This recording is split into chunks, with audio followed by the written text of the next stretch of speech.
Hello everyone, this is Jyoti here. इस video में हम बात करेंगे वेकफिट इनोवेशन लिमिटेड आईपीओ के बारे में। तो 8 दिसंबर को टोटल 2 आईपीओज ओपन होंगे, जिसमें से एक है वेकफिट लिमिटेड और दूसरा है कोरोना रेमेडीज़, जिसके ऊपर मैंने सेपरेट वीडियो बनाया है, आप वो भी जाके चेक कर सकते हैं। तो यहाँ पे हम बात करेंगे वेकफिट इनोवेशन लिमिटेड की कंपनी क्या काम करती है, फाइनेंशियली कैसी है, आईपीओ की क्या डिटेल्स हैं और किस तरीके का लिस्टिंग बेनिफिट आपको यहाँ पे मिल सकता है। वैसे तो एक ये लॉस मेकिंग कंपनी है, लेकिन पीछे हमने देखा है कि मीशो और एकस जैसी लॉस मेकिंग कंपनीज़ में भी अच्छा खासा सब्सक्रिप्शन देखने को मिला है। तो क्या यहाँ पे इस कंपनी में भी अच्छी डिमांड देखने को मिल सकती है, कितना लिस्टिंग बेनिफिट होने के चांसेस हैं, सभी चीज़ों के बारे में बात करेंगे कि एनालिसिस लगा पाएँ कि इस आईपीओ में अप्लाई करना चाहिए या नहीं। तो सबसे पहले हम कंपनी की बात करेंगे तो 2016 में ये कंपनी ओपन हुई थी और ये होम एंड स्लीप सॉल्यूशंस का ये ब्रांड है। तो कंपनी बेसिकली मैट्रेसेस और होम डेकोर की चीज़ें, फर्नीचर वगैरह जो है वो मैन्युफैक्चर करती है और D2C सेगमेंट में है, मीन्स डायरेक्ट टू कंज्यूमर।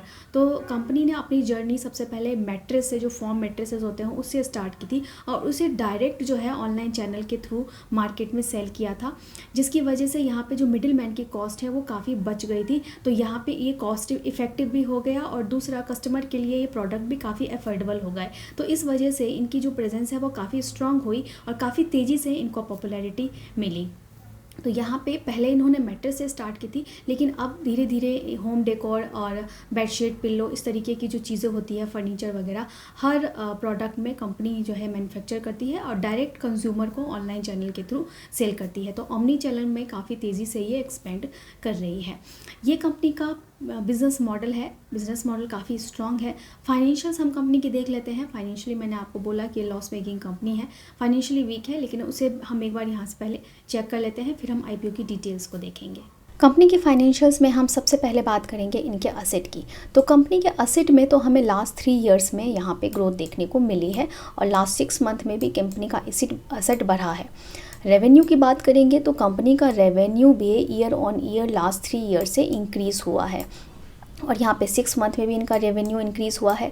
लेकिन प्रॉफिट आफ्टर टैक्स की बात करें तो मैंने आपको बताया था कि एक लॉस मेकिंग कंपनी है, जहाँ पे हम देखेंगे कि मार्च 23 में 145 करोड़ का लॉस है और फिर 24 में इन्होंने काफ़ी हद तक अपना लॉस रिड्यूस किया है। Still it's loss making company, लेकिन लॉस काफ़ी हद तक रिड्यूस हुआ है। और फिर लास्ट 1 ईयर में 24 से 25 के बीच में देखें तो कंपनी का लॉस जो है वो थोड़ा इंक्रीज़ हुआ है। तो कंटिन्यूस कंपनी लास्ट 3 ईयर से लॉस करके ही दिखाया है।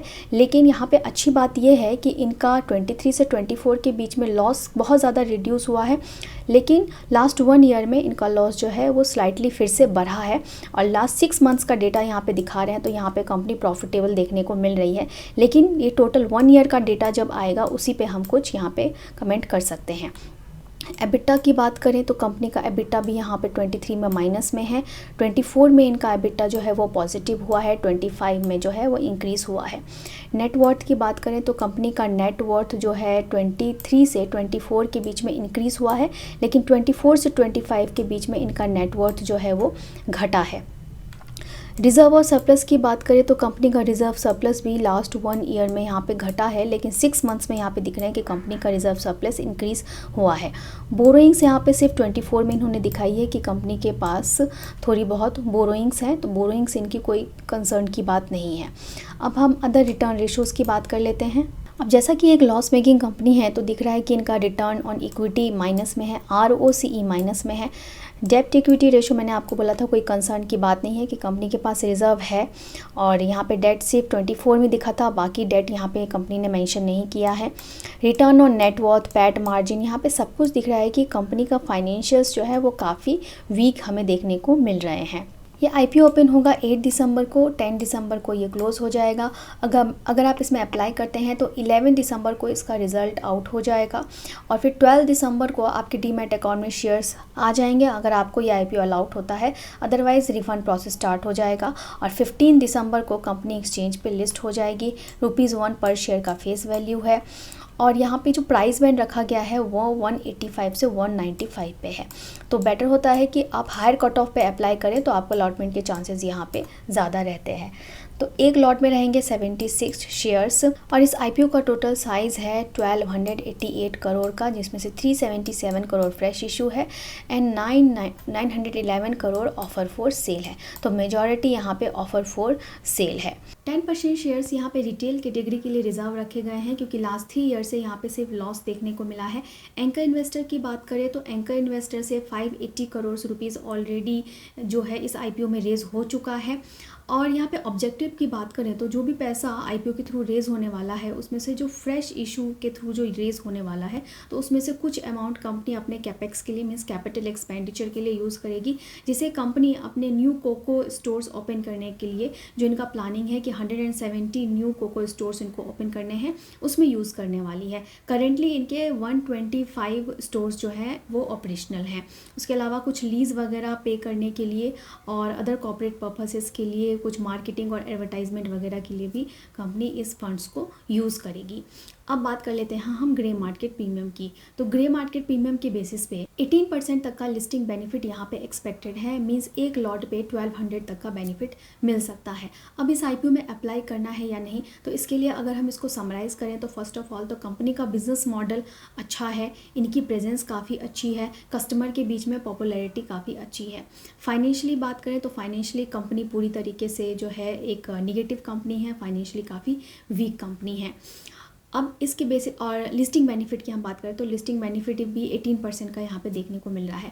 अब अप्लाई करना है या नहीं, तो उसके लिए एक जो चीज़ होती है कि आईपीओ में जो हम जब भी अप्लाई करते हैं तो हमारा मेन पर्पस होता है लिस्टिंग बेनिफिट।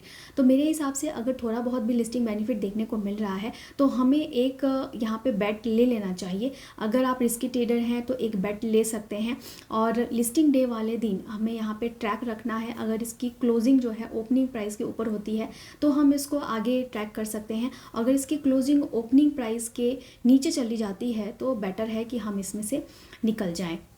तो इस तरीके की स्ट्रेटेजी के साथ अगर आप एक रिस्की ट्रेडर हैं तो यहाँ पे बेट लिया जा सकता है। लेकिन आप कुछ भी अगर यहाँ पे इन्वेस्ट करें तो अपनी एनालिसिस लगा के करें हैं, ये मेरी एनालिसिस है। और मैं इस आईपीओ में आपको से अप्लाई करने वाली हूँ क्योंकि पीछे भी हमने देखा कि मीशो जैसे जो आईपीओज़ हैं काफ़ी अच्छा सब्सक्रिप्शन उसमें देखने को मिला है कि इवन वो भी एक लॉस मेकिंग कंपनी है। तो इस तरीके से, लेकिन अगर आप बिल्कुल ही सेफ़ जाना चाहते हैं तो यहाँ पे बेटर है कि जो दूसरा आईपीओ है कोरोना रेमेडीज़, उसको आप एक बार चेक कर सकते हैं। वहाँ पे अपनी एनालिसिस लगा के आप वहाँ पे देख सकते हैं कि उसमें आप अप्लाई कर सकते हैं, क्योंकि वो एक प्रॉफिट मेकिंग कंपनी भी है और वहाँ पे लिस्टिंग बेनिफिट भी अच्छा देखने को मिल रहा है। लेकिन जो भी आप करें अपनी एनालिसिस लगा के ही करें। ये मेरी एनालिसिस है और मैं अपने इंफॉर्मेशन के बेसिस पे ये आपको बता रही हूँ, इसमें मेरा कोई भी रिकमेंडेशन नहीं है। तो ये आप देख सकते हैं। और अगर आप फिर भी और सेफली जाना चाहते हैं, इट्स बेटर कि थर्ड डे का वेट करें। 5 टाइम सब्सक्रिप्शन अगर किसी आईपीओ में देखने को मिलती है तो वहाँ पे उसको काफ़ी स्ट्रांग माना जाता है कि उस आईपीओ में अच्छी डिमांड देखने को मिल रही है, तो ज़्यादा चांसेस है कि उसमें लिस्टिंग बेनिफिट मिल जाता है।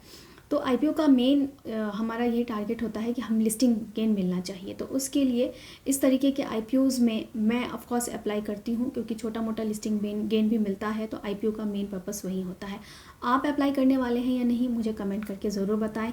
वीडियो इन्फॉर्मेटिव लगा हो तो इसे लाइक ज़रूर करिए और ऐसी वीडियोज़ के लिए चैनल को सब्सक्राइब करके भी ज़रूर रख लीजिए। Thank you.